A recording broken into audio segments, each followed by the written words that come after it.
Selamat pagi, selamat hari Minggu, Bapak Ibu, Jemaat GKI Polomas dimanapun berada.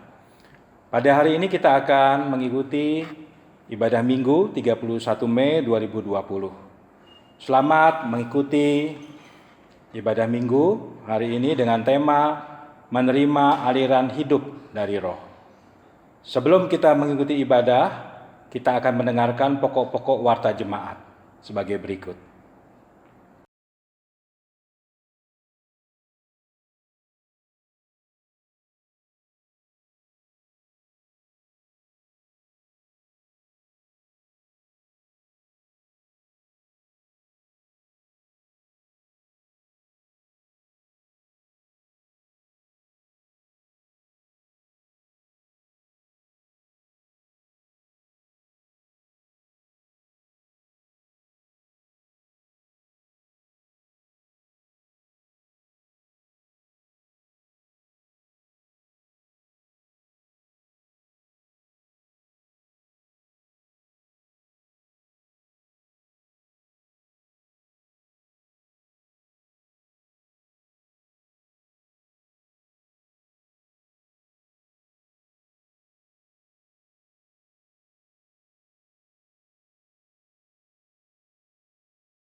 Kehidupan manusia bagaikan perjalanan di padang gurun. Banyak tantangan dan pergumulan yang dapat membuat kita lelah secara fisik, mental, bahkan spiritualitas. Kelelahan dalam berbagai dimensi membuat jalan kehidupan yang kita tempuh semakin berat. Untuk itu marilah kita datang kepada sumber air hidup yang dapat menyegarkan dan memberikan kekuatan kepada kita untuk terus melangkah dalam kehidupan ini. Bapak Ibu jemaat sekalian, marilah kita mempersiapkan hati dan pikiran untuk masuk dalam ibadah dengan berdiri dan bernyanyi dari nyanyian jemaat NKB 106 ayat 1, 2, dan 4. Hidup dalam sukacita.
Kebaktian ini berlangsung dalam nama Bapa, Anak, dan Roh Kudus.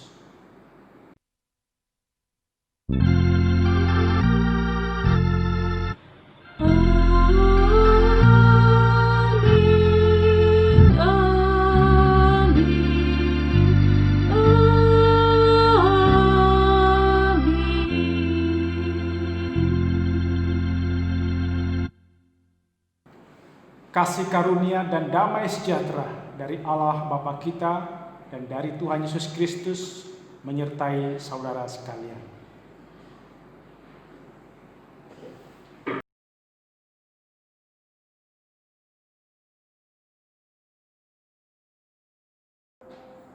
Bapak Ibu jemaat yang dikasihi Tuhan Yesus, firman Tuhan dalam Yohanes 7 ayat 37 demikian.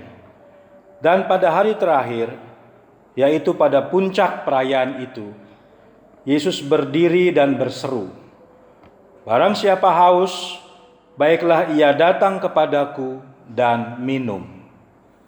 Tawaran Yesus ini diberikan bagi kita di masa kini. Ia mengerti bahwa setiap orang merasakan lelah dan haus akibat beratnya menjalani kehidupan sehari-hari. Bagi setiap orang yang mau datang kepadanya, akan menerima aliran air kehidupan, dan yang meminumnya akan disegarkan. Roh Kudus dari Tuhan Yesus Kristus menjadi sumber kekuatan bagi kita untuk menjalani kehidupan.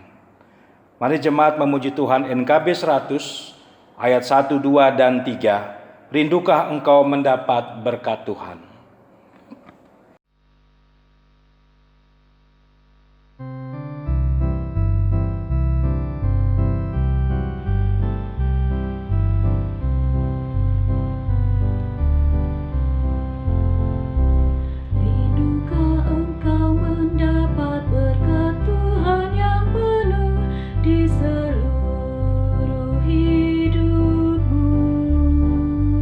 Mintalah kepada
Bapak Ibu jemaat yang dikasihi Tuhan Yesus, saat ini kita akan masuk dalam pengakuan dosa. Marilah kita datang kepada Tuhan, kita berdoa mengaku segala dosa kita. Mari kita berdoa. Ya Tuhan Allah kami yang penuh kasih, kami datang kepadamu dengan penyesalan karena dosa dan kesalahan kami. Ya Tuhan, kami mengaku ketika kami merasa lelah dalam menjalani kehidupan ini. Kami bersungut-sungut dan meragukan-Mu, serta mengabaikan kehadiran-Mu dalam hidup kami. Ketika kami merasa letih dan lesu, kami menjadi mudah sakit hati, mempersalahkan kesusahan kami kepada orang lain, bahkan menyalahkan Engkau. Kasihanilah kami ya Tuhan, ampunilah kami ya Tuhan atas segala dosa dan kesalahan kami. Dan kami mohon Roh Kudus-Mu untuk memampukan kami menjalani kehidupan ini. Di dalam nama Tuhan Yesus Kristus, kami berdoa dan memohon pengasihan-Mu. Amin. Mari jemaat, kita memuji Tuhan kembali dari Kidung Jemaat 240A, ayat 1, 2, dan 3. Datanglah ya sumber rahmat.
Bapak Ibu jemaat yang dikasihi Tuhan Yesus, marilah kita bangkit berdiri. Kita akan menerima berita anugerah. Umat yang dikasihi Tuhan, mari kita mendengarkan berita anugerah dari sumber pengampunan kita. Berdasarkan Kisah Para Rasul 2 ayat 38 sampai 39. Jawab Petrus kepada mereka, "Bertobatlah dan hendaklah kamu masing-masing memberi dirimu dibaptis dan dalam nama Yesus Kristus untuk pengampunan dosamu. Maka kamu akan menerima karunia Roh Kudus. Sebab bagi kamulah janji itu, dan bagi anak-anakmu, dan bagi orang yang masih jauh, yaitu sebanyak yang akan dipanggil oleh Tuhan Allah kita." Demikianlah berita anugerah dari Tuhan. Damai Tuhan beserta saudara, salam damai bagi kita semua. Mari jemaat kita memuji Tuhan kembali dari NKB 104 ayat 1, 2, dan 3. Apinya berkobar dalam hatiku.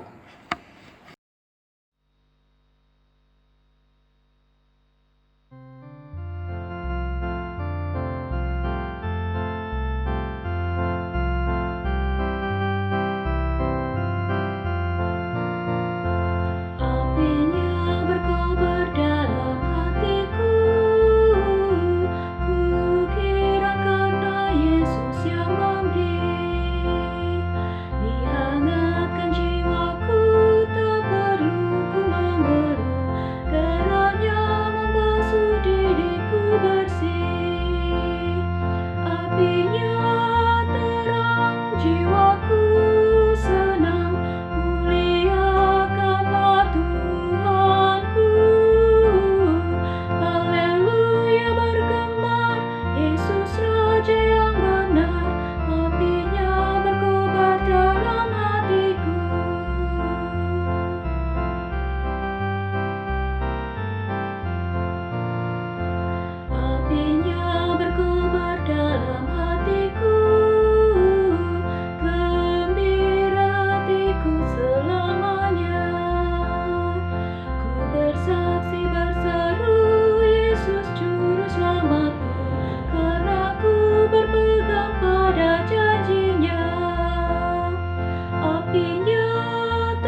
Marilah kita berdoa untuk pelayanan firman.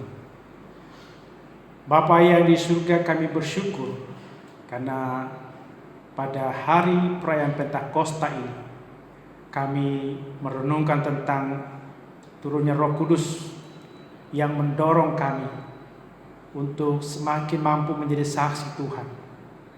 Dan Roh Kudus membuat dalam hati, jiwa, pikiran kami mengalir air hidup yang menguatkan kami untuk menjadi saksi Tuhan. Roh Kuduslah yang menolong kami semua untuk memahami makna firman-Mu, dan Roh Kuduslah yang memampukan hamba-Mu dalam menjelaskan kebenaran firman-Mu. Berbicaralah ya Tuhan, kami siap mendengarnya. Dalam Yesus kami telah berdoa. Amin.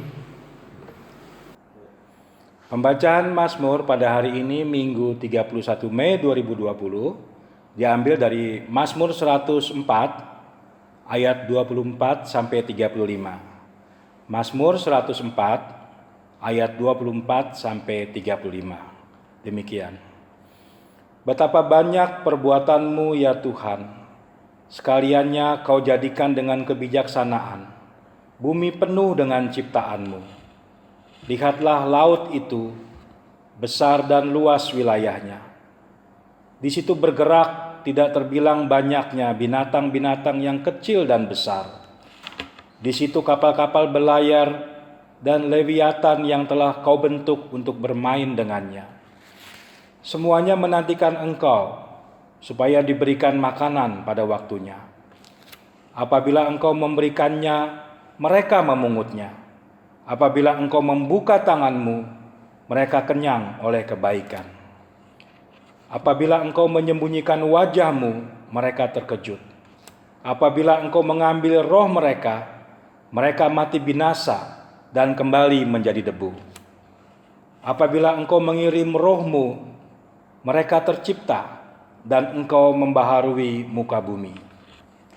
Biarlah kemuliaan Tuhan tetap untuk selama-lamanya. Biarlah Tuhan bersukacita karena perbuatan-perbuatannya. Dia yang memandang bumi sehingga bergentar, yang menyentuh gunung-gunung sehingga berasap.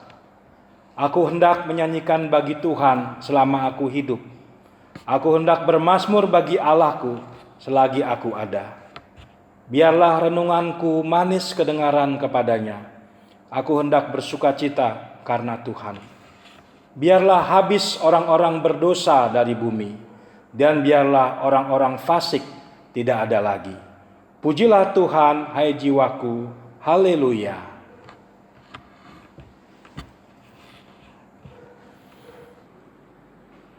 Kita membaca dari Yohanes pasal 7 ayat 37 sampai 39. Dan pada hari terakhir, yaitu pada puncak perayaan itu, Yesus berdiri dan berseru, "Barang siapa haus, baiklah ia datang kepadaku dan minum. Barang siapa percaya kepadaku, seperti yang dikatakan oleh kitab suci, dari dalam hatinya akan mengalir aliran-aliran air hidup." Yang dimaksudnya ialah roh yang akan diterima oleh mereka yang percaya kepadanya. Sebab roh itu belum datang karena Yesus belum dimuliakan. Demikianlah Injil Yesus Kristus. Yang berbahagia ialah mereka yang mendengarkan firman Allah dan yang memeliharanya. Haleluya.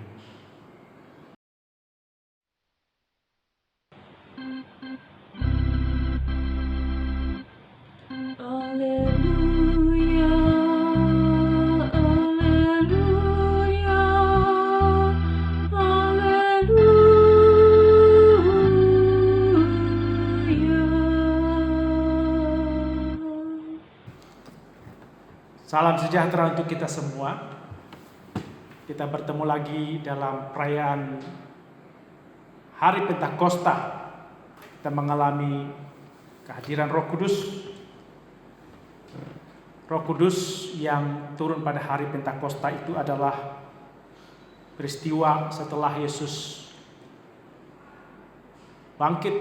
Jadi 40 hari setelah Yesus bangkit, dan 10 hari setelah Yesus naik ke surga.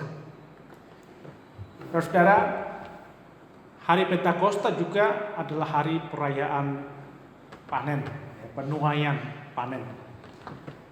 Dan orang mempersembahkan hasil panennya di hadapan Allah. Demikian juga Pentakosta bagi gereja adalah lambang daripada penuaian jiwa-jiwa oleh Allah dalam dunia. Makna hari Pentakosta adalah Yesus sudah selesai dalam tugasnya melalui kebangkitannya. Tapi murid-murid belum boleh langsung bekerja menjadi orang yang bersaksi atau yang diutus. Selama 40 hari mereka dipersiapkan dan mereka dibina serta membina diri.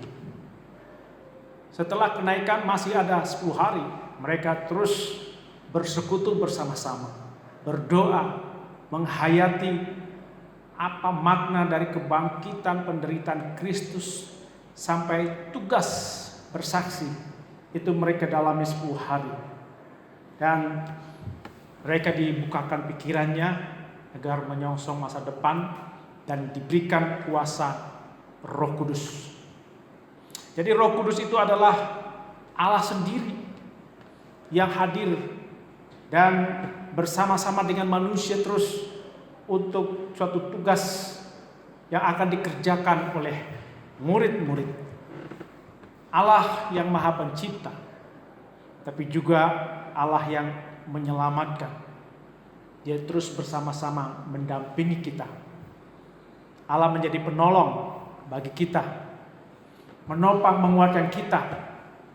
Dia tidak hanya menuntun kita dari samping, tapi juga dari dalam. Nah, dari dalam inilah kita ditopang dengan adanya Roh Kudus yang bekerja.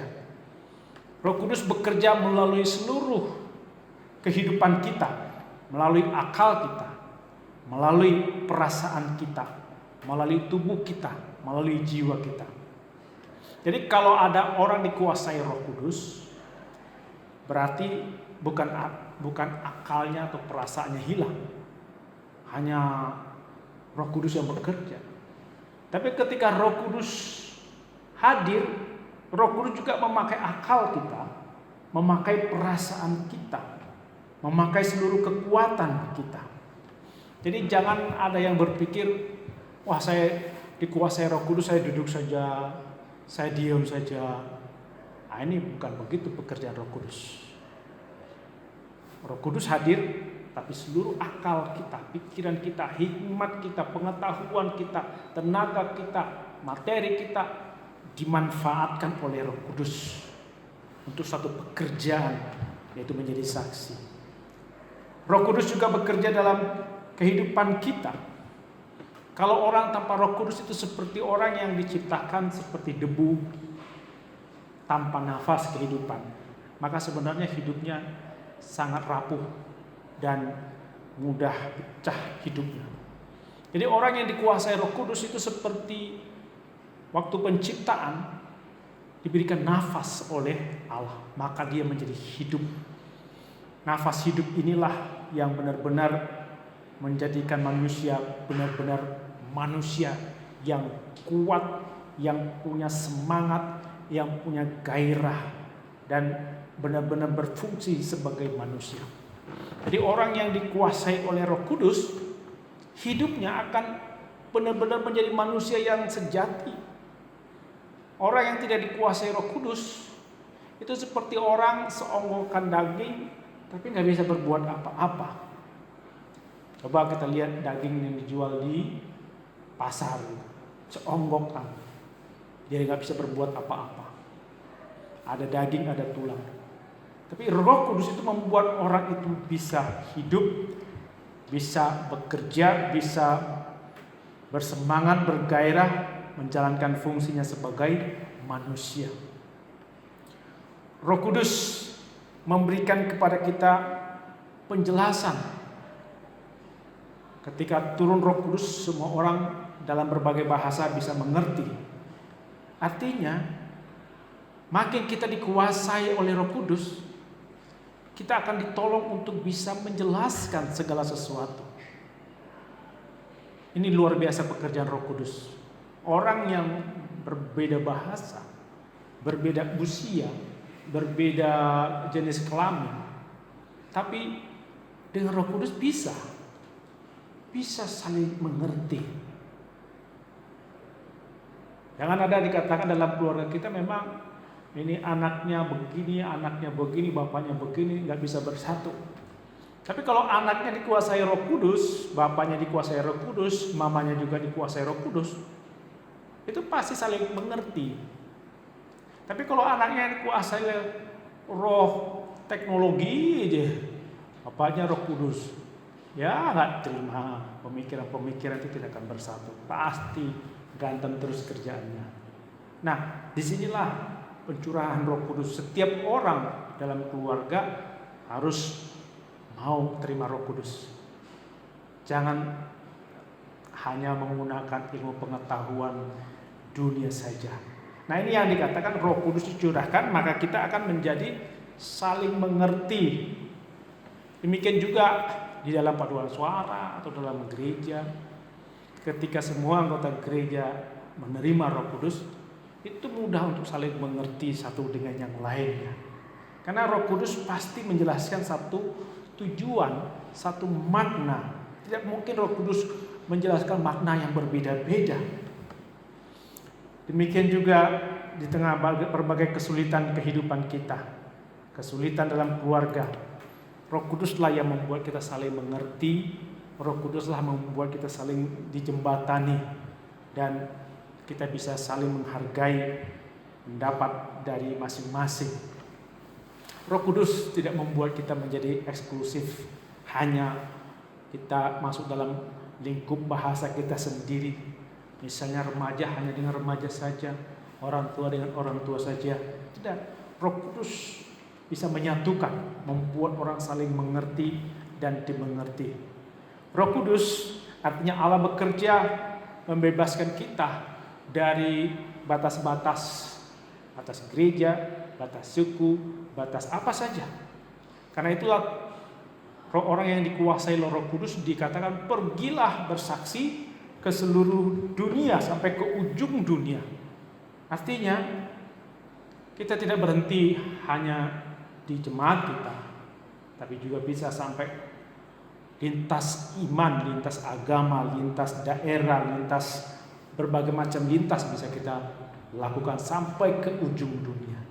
Oleh sebab itu, orang yang dikuasai oleh Roh Kudus, dia tidak semakin eksklusif, tapi dia masih bisa menjadi membaur, terbuka kepada kelompok mana saja, kelompok agama, kelompok suku, dan dia memperlakukan orang dengan menghargai orang.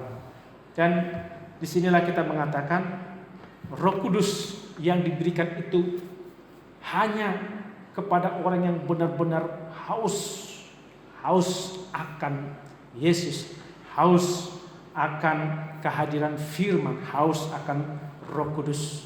Seperti yang dikatakan dalam Yohanes 7 tadi ayat 37. Barang siapa haus, baiklah ia datang kepadaku dan minum.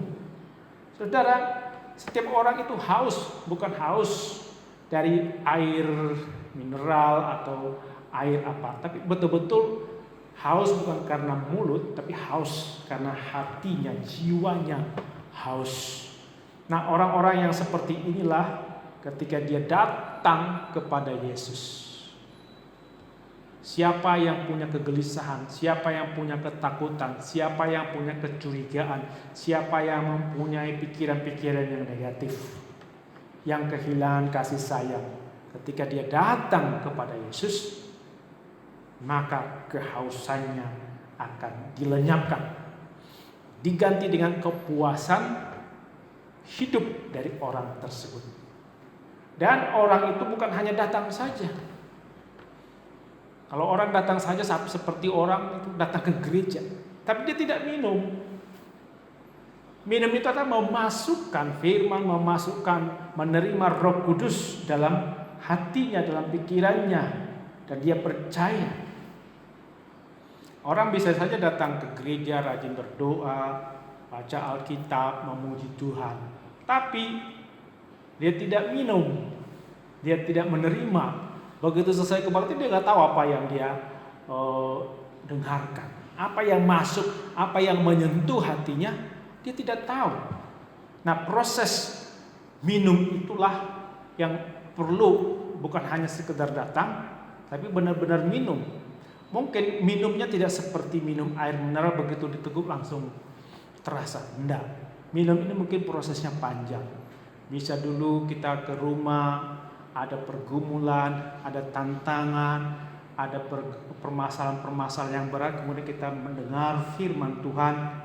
Seperti kisah orang yang dipenjara karena dia membunuh, kemudian dia diberikan firman Tuhan, ditolak-tolak terus, tapi setelah tidak datang lagi misionarisnya, dia membaca sendiri, dan ketika dia membaca yang ketiga kalinya, baru dia tersentuh.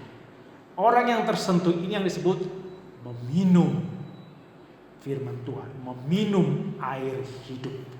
Apa yang terjadi? Kisah orang yang di penjara tadi. Begitu dia meminum air hidup itu, dia merasakan menjelang kematiannya, dihukum mati, dia merasa puas hidupnya, dia merasa berbahagia. Nah, inilah yang disebut dengan minum air kehidupan. Jadi air kehidupan itu bukan instan, bukan makanan, bukan harta, bukan materi, bukan apa saja yang diberikan dunia, tapi apa yang Yesus berikan dalam hati kita, yang membuat kita menjadi kuat dalam menghadapi kehidupan ini. Dan orang yang percaya itu adalah orang yang mau dituntun oleh firman Tuhan, mau dituntun oleh Roh Kudus. Ketika orang yang dipenjara itu ketakutan, Tuhan menuntun dia bahwa hidupnya akan masuk ke dalam kerajaan surga, seperti orang yang disalib di sebelah Yesus. Ketika Yesus mengatakan, engkau akan berada di surga bersama-sama dengan aku. Ketika Yesus mengatakan itu dan dia percaya, disitulah dia dipuaskan, disitulah dia minum. Dan orang yang seperti ini, dia harus menyangkal dirinya. Dia harus mengatakan, bukan pikiran saya, bukan kebijaksanaan saya, bukan kekuatan saya. Penjahat yang di sebelahnya itu sangat tidak mau menyangkal diri, mengandalkan pikirannya sendiri, mengolok-olok Yesus, dan dia tidak meminum, padahal Yesus di dekatnya.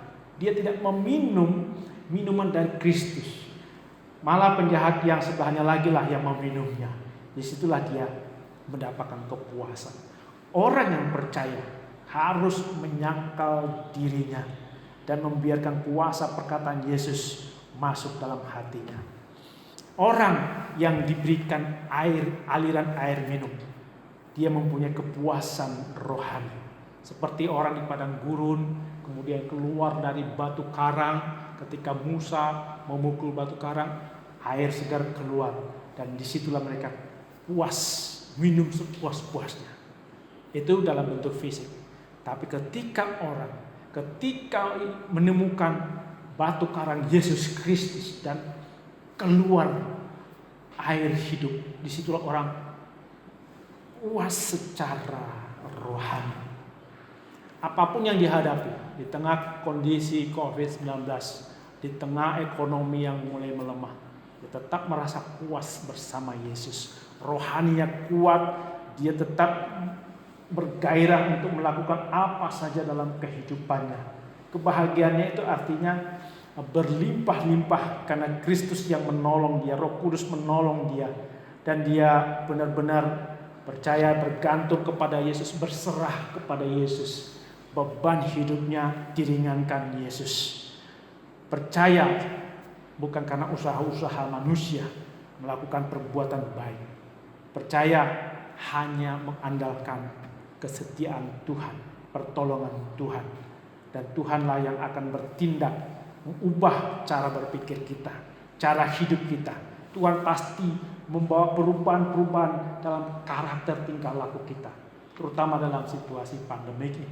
Tuhan yang memberikan kita perubahan dalam karakter dan tingkah laku kita, bagaimana kita makin kuat, terutama mengikuti protokol COVID ini akan dimampukan.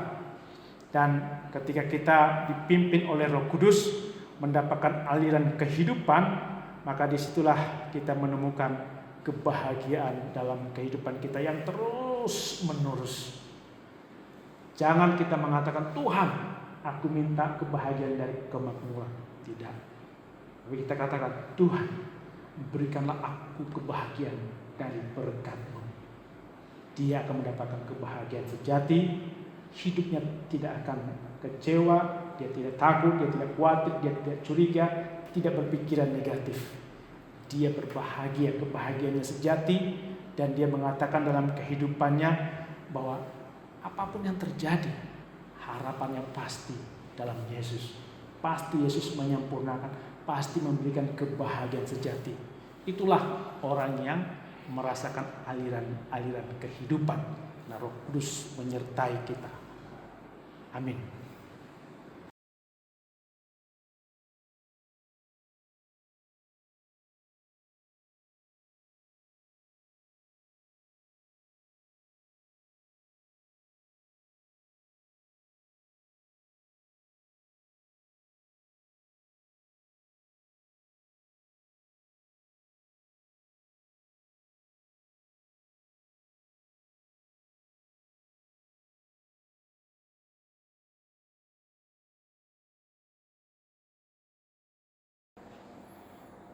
Bapak Ibu jemaat dikasih Tuhan Yesus, marilah kita bangkit berdiri dan bersama-sama dengan gereja segala abad dan tempat kita mengakui iman percaya kita menurut pengakuan iman rasuli, dan masing-masing mengaku demikian. Aku percaya kepada Allah Bapa yang Maha Kuasa, Khalik langit dan bumi, dan kepada Yesus Kristus, Anaknya yang tunggal Tuhan kita, yang dikandung dari Roh Kudus, lahir dari anak darah Maria, yang menderita sengsara di bawah pemerintahan Pontius Pilatus, disalibkan, mati dan dikuburkan, turun ke dalam kerajaan maut. Pada hari yang ketiga bangkit pula dari antara orang mati, naik ke sorga, duduk di sebelah kanan Allah Bapa yang Maha Kuasa. Dan dari sana ia akan datang untuk menghakimi orang yang hidup dan yang mati. Aku percaya kepada Roh Kudus, gereja yang kudus dan am, persekutuan orang kudus, pengampunan dosa, kebangkitan orang mati, dan hidup yang kekal. Amin. Marilah kita menaikkan doa syafaat. Ya Tuhan, kami sungguh bersyukur karena Engkau Allah yang sungguh-sungguh hidup, yang memberikan Roh Kudus menolong kami, agar kami sungguh-sungguh merasakan kepuasan dituntut oleh Roh Kudus untuk melakukan firman Tuhan. Kami mempercayai Yesus, dan kami sungguh-sungguh ya Tuhan mendapatkan kebahagiaan, kekuatan melalui firman, melalui tuntunan Roh Kudus. Dan ketika kami mau dituntun menyangkal diri kami, maka Tuhanlah yang mengubah karakter dalam kehidupan kami, khususnya di tengah menghadapi pandemi COVID ini, dan juga di tengah masalah-masalah ekonomi yang sangat menghimpit kami. Tuhan akan memberikan kekuatan, memberikan vitalitas, daya tahan, semangat kami untuk terus berjuang. Tuhan, kami juga berdoa untuk pemerintahan kami, baik di pusat di daerah, dalam menangani pandemi COVID ini. Berkati agar mempunyai hikmat dalam menata, mengelola kondisi agar menjadi lebih baik lagi. Semakin keputusan-keputusan untuk PSBB ini semakin diperketat, sehingga semakin berkurang orang-orang yang terinfeksi virus. Demikian juga ya Tuhan, untuk masalah ekonomi, biarlah Tuhan juga memberkati pemerintahan kami. Di tengah pandemi ini ekonomi semakin sulit. Berikan hikmat di dalam menyelesaikannya, agar semakin bisa orang bekerja, bisa menghasilkan uang, bisa mendapatkan pekerjaan-pekerjaan lagi ya Tuhan. Demikian juga kami berdoa untuk tim medis, dokter, perawat, relawan, yang bekerja untuk proses pemulihan dari pasien COVID ini. Berikan kekuatan, berikan damai, berikan daya tahan tubuh yang kuat agar mereka tidak terinfeksi ya Tuhan. Demikian juga untuk keluarga mereka Tuhan, menopang mereka agar mereka kuat juga dijauhkan dari infeksi COVID ini. Kami juga berdoa ya Tuhan bagi gereja-gereja di seluruh Indonesia dan di dunia. Biarlah kami tetap melakukan tugas panggilan kami, menjadi saksi Tuhan untuk menyebarkan kabar keselamatan, kabar pembaharuan. Melalui kuasa Roh Kudus semakin banyak gereja menjadi hidup dan bersaksi. Demikian juga kami berdoa bagi jemaat GKI Pulau Mas dan Bajen Harapan kita, ya, bagi jemaat, anggota jemaat yang sakit dan proses pemulihan. Tuhan tolong mereka ya Tuhan, kuatkan mereka melalui makanan, minuman, obat-obatan. Biarlah pemulihan semakin bisa dirasakan. Kami juga berdoa bagi anggota jemaat yang terdampak ekonomi akibat COVID ini. Tuhan tolong jalan keluar untuk masalah ekonomi mereka. Berikan mereka pikiran hikmat-Nya Tuhan. Demikian juga bagi mereka yang mampu untuk saling tolong menolong. Juga Tuhan menolong sesama yang berkekurangan, yang terkena dampak ekonomi ini. Kami juga berdoa untuk majelis jemaat dan badan pelayanan di GKI Pulau Mas dan Bajen Harapan kita. Biarlah Tuhan memampukan kami untuk melakukan tugas-tugas pelayanan kami, untuk saling mendoakan, untuk tekun bersekutu, menjadi saksi Tuhan, menceritakan, merangkul anggota jemaat agar terus bertumbuh imannya. Inilah doa kami yang kami naikkan dalam Yesus yang mengajarkan doa Bapa kami, kita ucapkan bersama-sama. Bapa kami yang di surga, dikuduskanlah namamu, datanglah kerajaan-Mu, jadilah kehendak-Mu di bumi seperti di surga. Berilah pada hari ini makanan kami yang secukupnya, dan ampunilah kami akan kesalahan kami, seperti kami juga mengampuni orang bersalah kepada kami. Dan janganlah membawa kami ke dalam pencobaan, tapi lepaskan kami daripada yang jahat. Karena Engkau yang punya kerajaan, yang kuasa, dan kemuliaan sampai selama-lamanya. Amin. Bapak Ibu jemaat yang dikasihi Tuhan Yesus, tibalah dalam pelayanan persembahan. Marilah kita bersyukur atas berkat-Nya yang melimpah bagi kita, dengan mengingat nats persembahan yang diambil dari 2 Korintus 8 ayat 2. Demikian. Selagi dicobai dengan berat dalam pelbagai penderitaan, sukacita mereka meluap, dan meskipun mereka sangat miskin, namun mereka kaya dalam kemurahan. Tuhan memberkati persembahan syukur yang Bapak Ibu berikan. Mari kita memuji Tuhan dari Kidung Jemaat 235 ayat 1, 3, dan 4. Ku dengar berkat-Mu turun.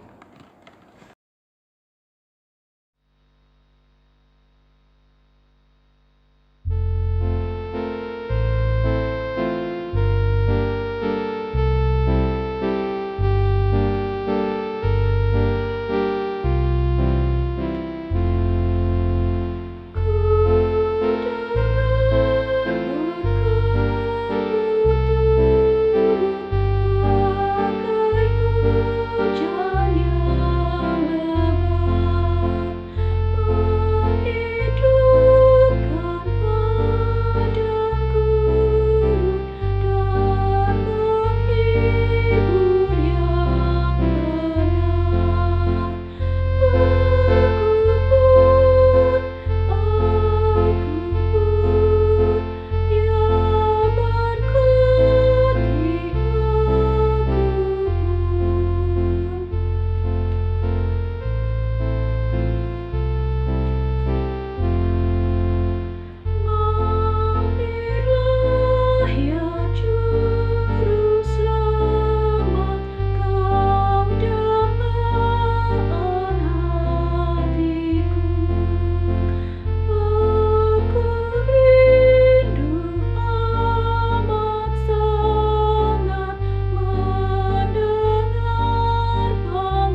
Bapak Ibu jemaat yang dikasihi Tuhan Yesus, marilah kita bangkit berdiri. Kita akan berdoa untuk persembahan. Mari kita berdoa. Kami bersyukur ya Tuhan untuk pemeliharaan-Mu dalam kehidupan kami, serta Roh Kudus yang memampukan kami untuk terus melangkah dalam kehidupan kami. Kiranya Engkau berkenan atas persembahan yang telah kami berikan ini, sehingga gereja-Mu dapat mengelola berkat-Mu ini dalam melakukan tugas panggilannya di tengah dunia. Di dalam nama Tuhan Yesus Kristus, kami berdoa dan bersyukur. Amin.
Arahkanlah hatimu kepada Tuhan. Jadilah saksi Kristus. Terpujilah Tuhan. Terimalah berkat Tuhan. Tuhan memberkati engkau dan melindungi engkau. Tuhan menyinari engkau dengan wajah-Nya dan memberi engkau kasih karunia. Tuhan menghadapkan wajah-Nya kepadamu dan memberi engkau damai sejahtera.